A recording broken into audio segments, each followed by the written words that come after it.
YCP ప్రభుత్వ విధానానికి ముందు వరకు రాష్ట్రంలో ప్రభుత్వాల విద్య అభివృద్ధి సంక్షేమం మాత్రమే అనేలా ఉండేది. ఈ రెండింటిని జోడెడ్ల బండి మాదిరి సమంగా బ్యాలెన్స్ చేసిన నాయకులను, పార్టీలను ప్రజలు ఆదరించేవారు. అలాగే అందరం ఎక్కించేవారు.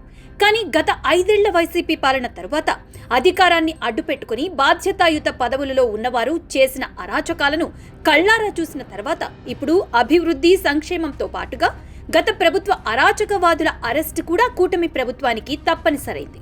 దీంతో ముఖ్యమంత్రి నారా చంద్రబాబు నాయుడికి పాలనా విధానాలు, పార్టీ అంతర్గత వ్యవహారాలు, పొత్తుల సమీకరణాలు, రాష్ట్ర అభివృద్ధి, ప్రజల సంక్షేమం, రాజధాని నిర్మాణంతో పాటుగా గత 5 ఏళ్లు అప్రజాస్వామ్యంగా వ్యవహరించిన ప్రతి ఒక్క వైసీపీ నేతను కూడా కట్టడి చేయవలసిన బాధ్యత బాబు భుజాన పడింది. ఇందులో భాగంగానే బోర్గడ్డ అనిల్ మొదలుకొని వర్రా రవీందర్ రెడ్డి, వల్లభనేని వంశీ, తాజాగా పోసాని కృష్ణమురళి వంటి వైసీపీ నోటిదూల నాయకులను పట్టి బంధించి జైలుకు పంపారు చంద్రబాబు. ఇక ఇక్కడితో వైసీపీ నేతల అరెస్టులకు ముగింపు పలికినట్టేనా అంటే ఇంకా ఈ వరుసలో అనేక మంది వైసీపీ నేతలు పోటీ పడుతున్నారు.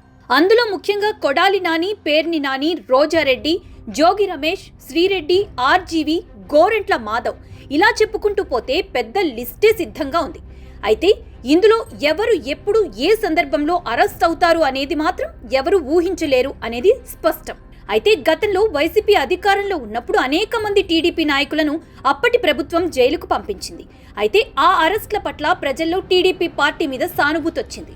అలాగే ఆయా నాయకులను అరెస్టు చేసిన విధానాల మీద వైసీపీ ప్రభుత్వంపై ప్రజల్లో ద్వేషం కలిగింది.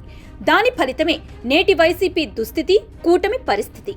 అయితే అనూహ్యంగా నేడు జరుగుతున్న వైసీపీ నేతలు అరెస్టుల మీద ప్రభుత్వం పట్ల ప్రజలలో ఎటువంటి వ్యతిరేకత రాలేదు. అలాగే వైసీపీ పార్టీ నాయకుల పట్ల పిసరింతైనా సానుభూతి కలగడం లేదు.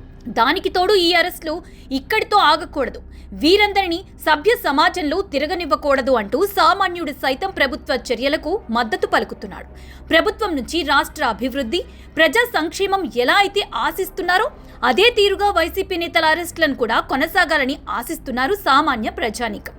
దీంతో అభివృద్ధి సంక్షేమంతో పాటు అరెస్టులు కూడా అత్యవసరమే అన్నది ప్రజల భావన అంటూ క్యాడర్ పార్టీ అధినేతకి చెప్పే ప్రయత్నం చేస్తున్నారు.